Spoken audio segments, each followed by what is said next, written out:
Coogs House.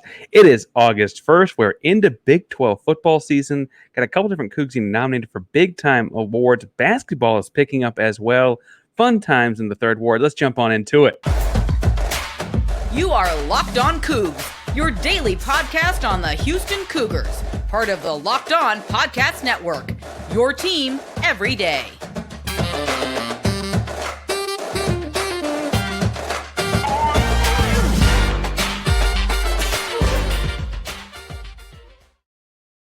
Welcome to Locked On Cougs, the daily podcast about your Houston Cougars. I'm your host, Houston-born teacher and coach Parker Ainsworth, to break down all things Cougs. If you're a U of H fan or just a hater came to step by, please be sure to subscribe. Down below, we list the Cougs in your newsfeed each and every day. Appreciate you making Locked On Cougs your first listen of the day as an everydayer. Thank you all so much for tuning into the YouTube channel again.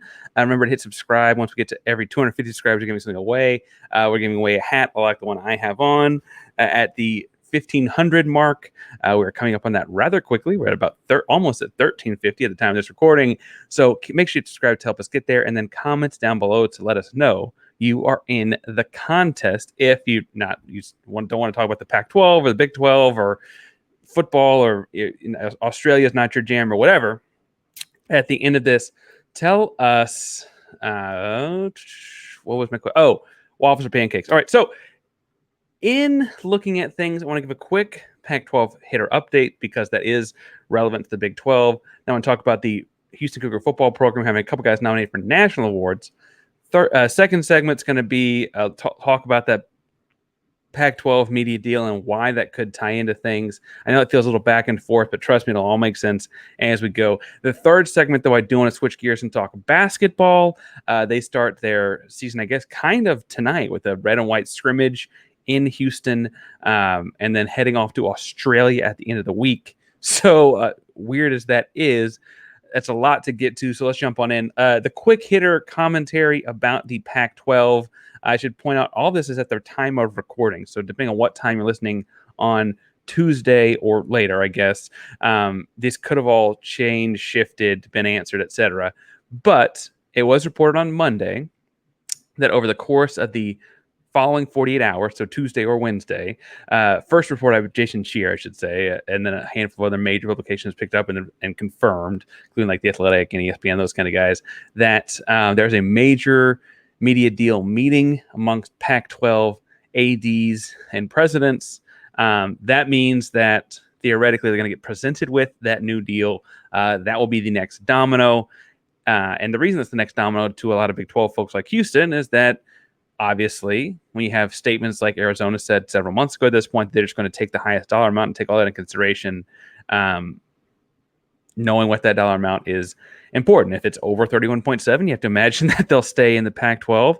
However, it looks more and more likely that it'll be less than that, considerably so. Jason Scheer mentioned that he thinks it's going to be something in the low 20s with escalator options. Now, Scheer is a guy that has like inside sources, and you know as much as anybody that sources sometimes can like be wrong. So I don't mean to say that he's wrong. That I'm sure that's what he's hearing, but I'm going to take it with a grain of salt. Those kind of things do shift.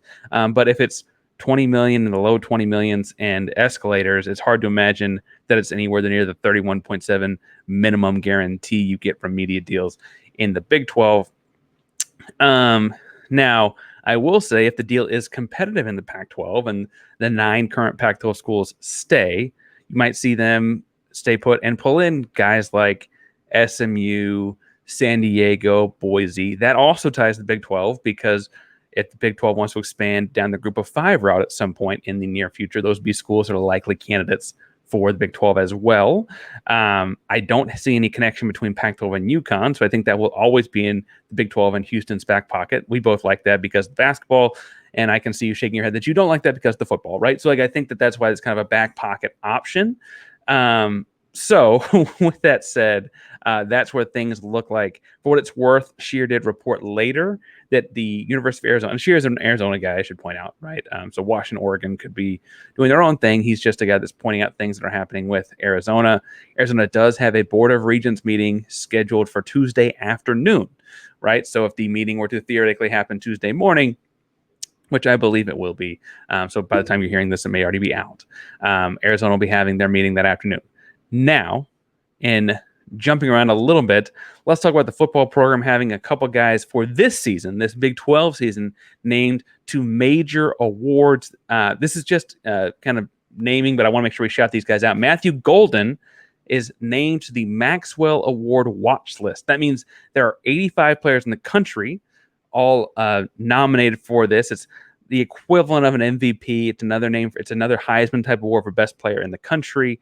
And as a sophomore receiver, Matthew Golden is nominated for this award. Pretty big time considering the Big 12 media left him off of their all preseason, all conference preseason team. Now, obviously, I voted for he and a handful of other Cougs on that team, but not everyone did.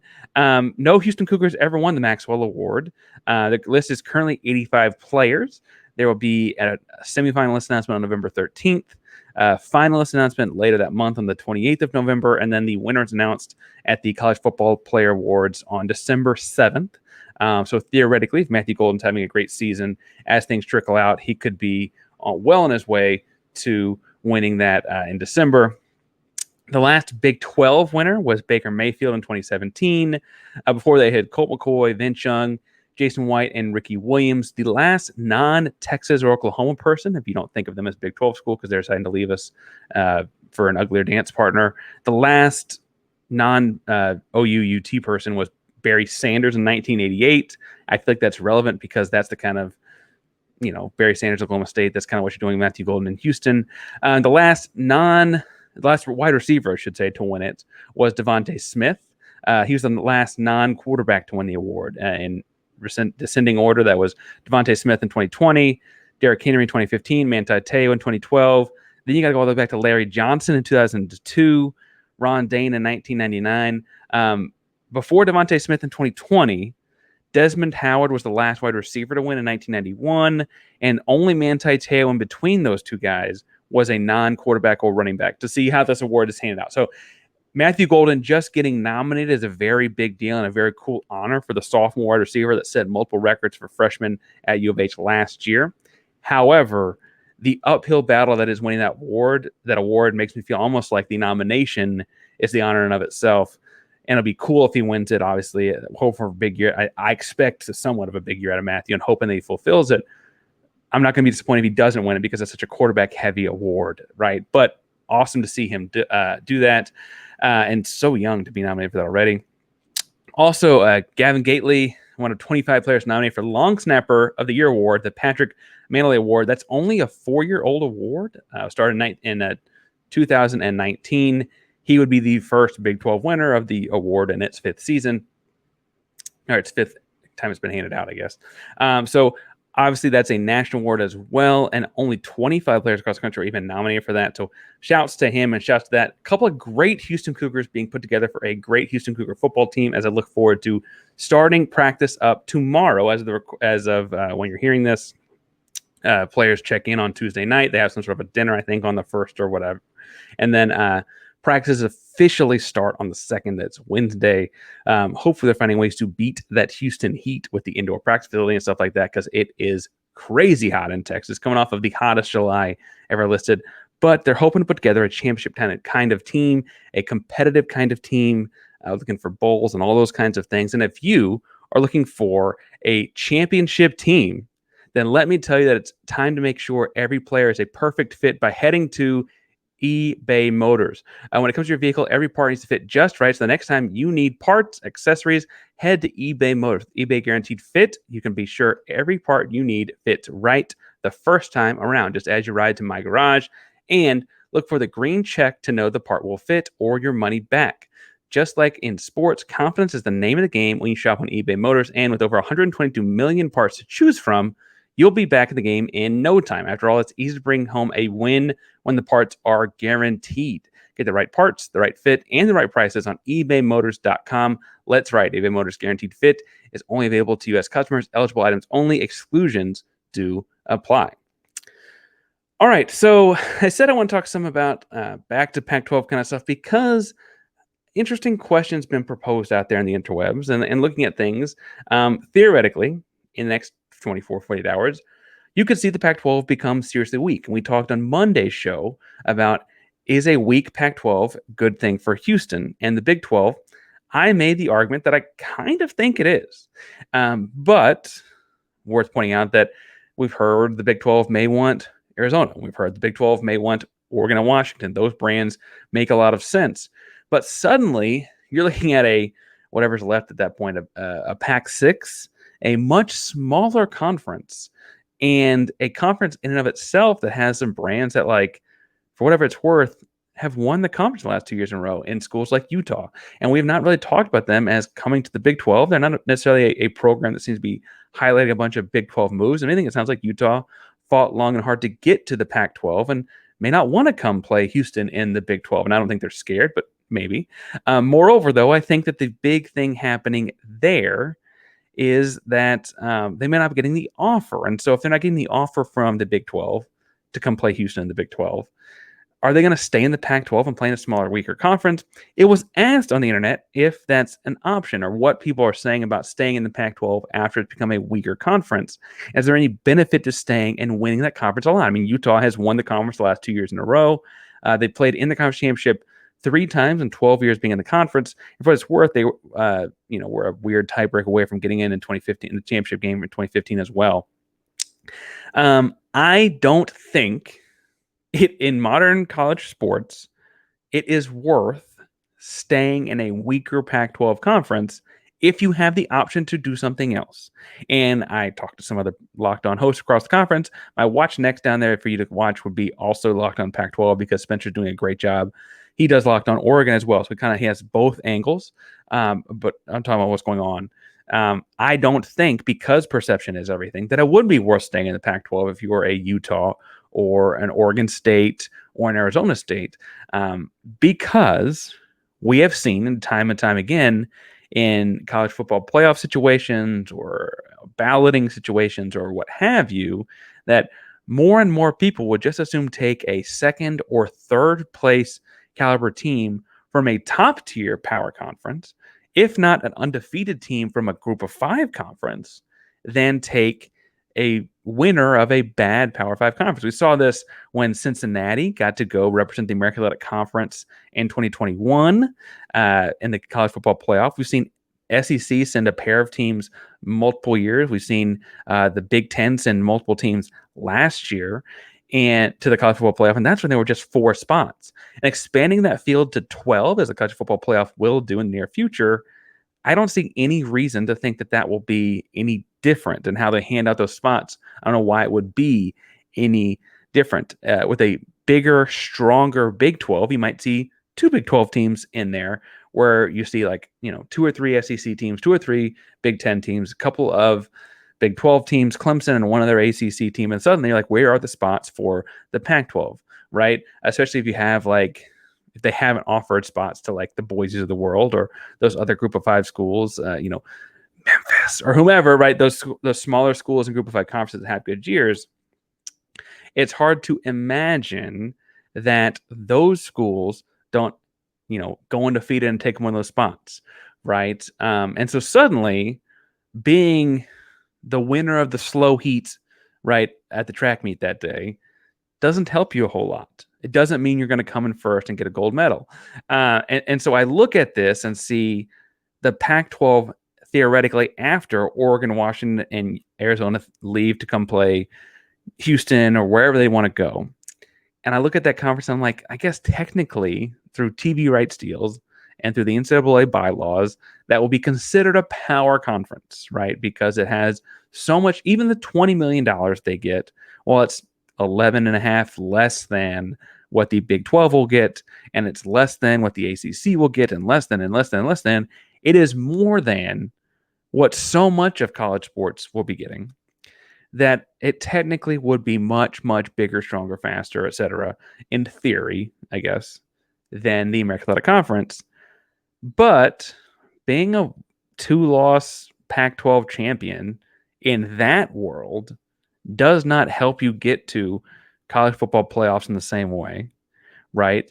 I don't think that, because perception is everything, I don't think that it'll be worth it for Utah and Oregon State and Arizona State to stay put? I think that's a cleverly asked question. I think it's worth pointing out that, like, in that weaker conference, as Utah's won the conference 2 years in a row, it stands to reason that they'd win a very, very weak Pac-12 in 2025, right? If these schools have left and like they pull in a couple of Group of 5 schools in and they kind of beat, Utah beats up on the little guys and what have you, could they have a great year? Yes. And frankly, they could be very, very good.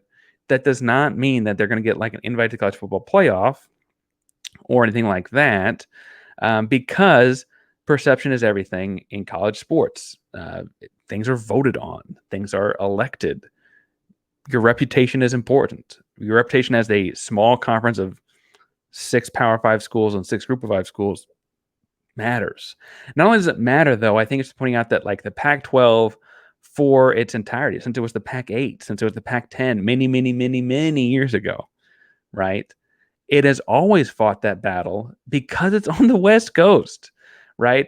There were talks for a long time that, like, outside of USC, because USC has primetime TV spots and had Reggie Bush and that kind of stuff, that like other Pac-10 schools, quote, wouldn't get their own due. And then they got to the Pac-12, and I was like, oh, what do we have to do to get more TV time? What do I have to do to get you guys to pay attention to us, because we're out in that Pacific time zone. And those voters, those people whose perceptions do matter in this game, were in the Eastern time zone.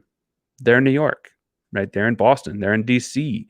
They're voting on things from the Eastern time zone. And while access to college football film is plentiful in 2023, people weren't watching the West Coast the same way. Frankly, for what it's worth, like Boise had the same argument when they were Group of 5. I guess they still are Group of 5 when they were having their tremendous run in the early 2000s, right? That people just aren't watching.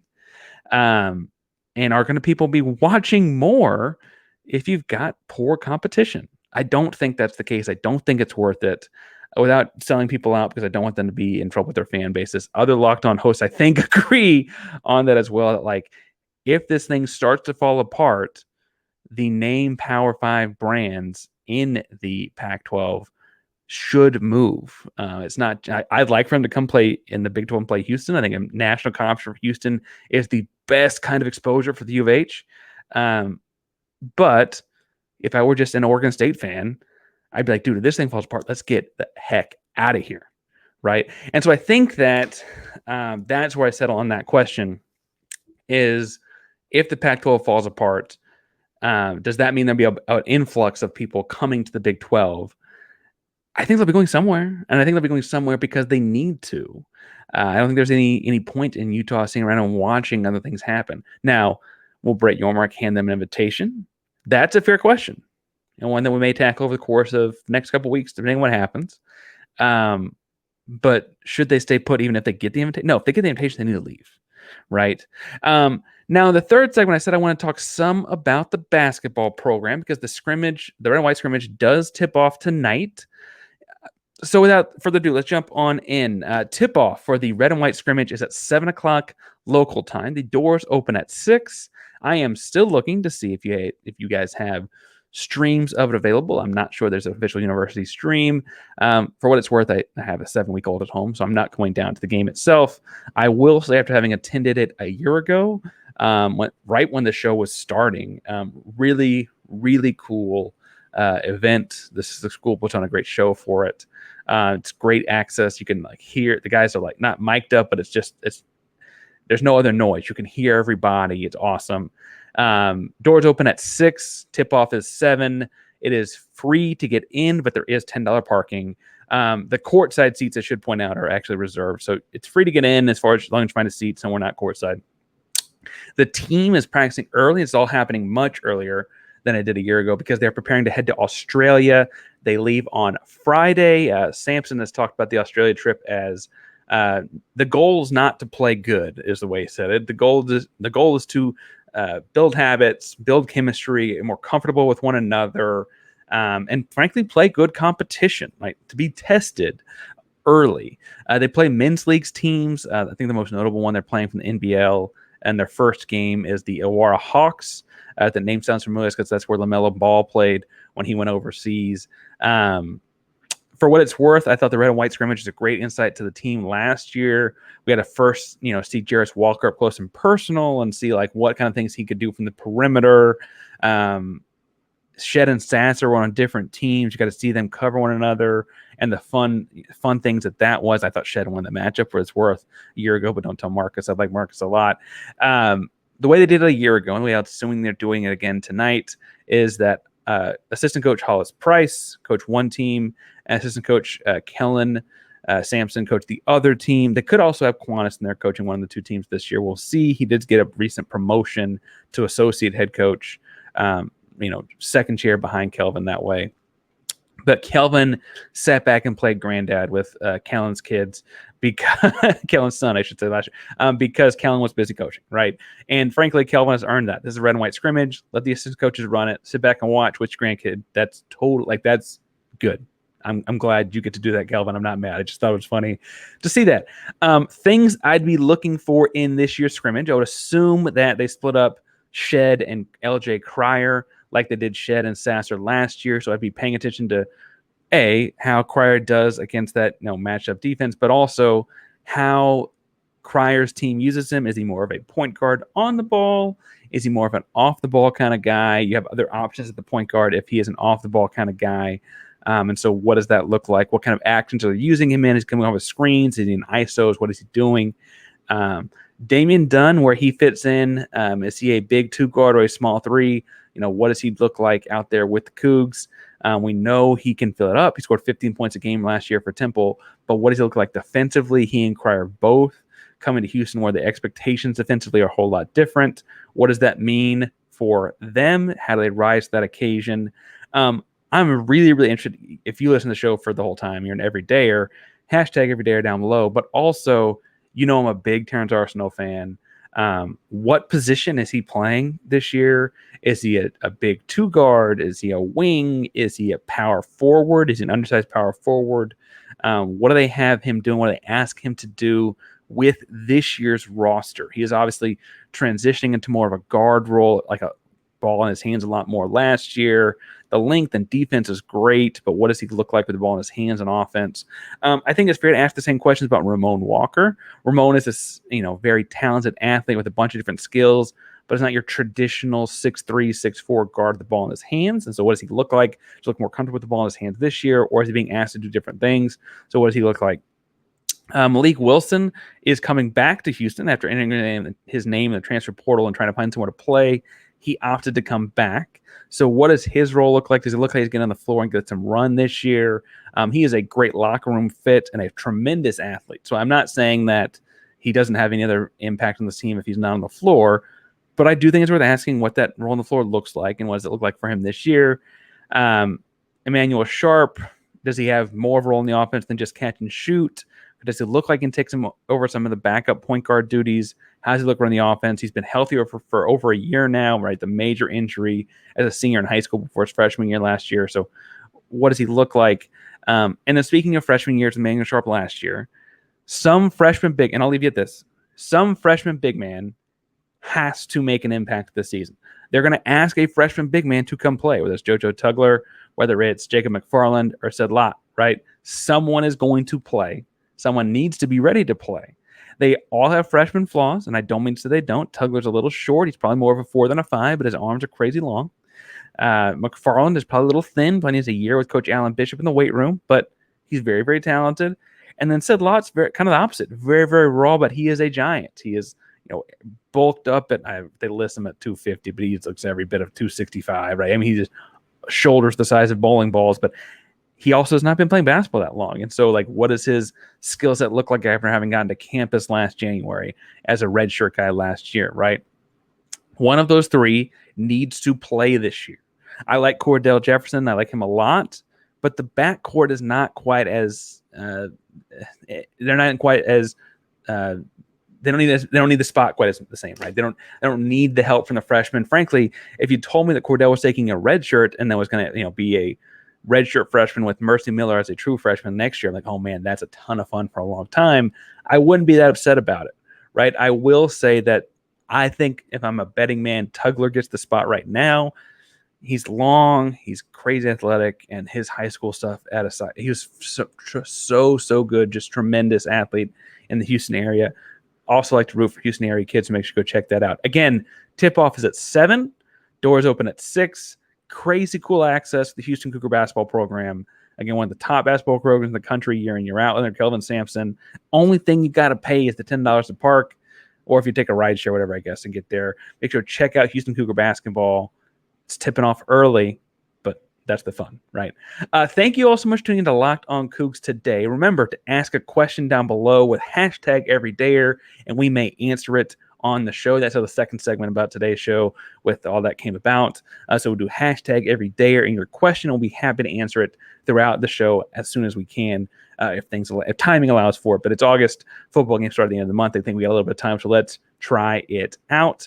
You can find me and follow me to ask questions about other things, or the Cougs, or the Astros, the Rockets, or what have you, at Painsworth 512 PAINSWRTH 512 on Twitter. I'm still calling it Twitter, or on Threads, or on Blue Sky, or on any of your social media handles. I am always at Painsworth 512. Thank you all so much for making us your first listen. For a second listen, to continue to digest the things going on in the Pac-12, because they do pertain to Houston and the Big 12, I'm going to say to go check out Locked On Pac-12, because Spencer does a great show. Thank you all so much for making us your first listen of the day. Locked On Cougs is a primary Locked On Podcast Network. That means your team every day. Go Cougs. I thought the screen worked better today. You think the screen worked better today? I don't know, the screen. Tell me down below. Do you think the screen worked better today? I think so.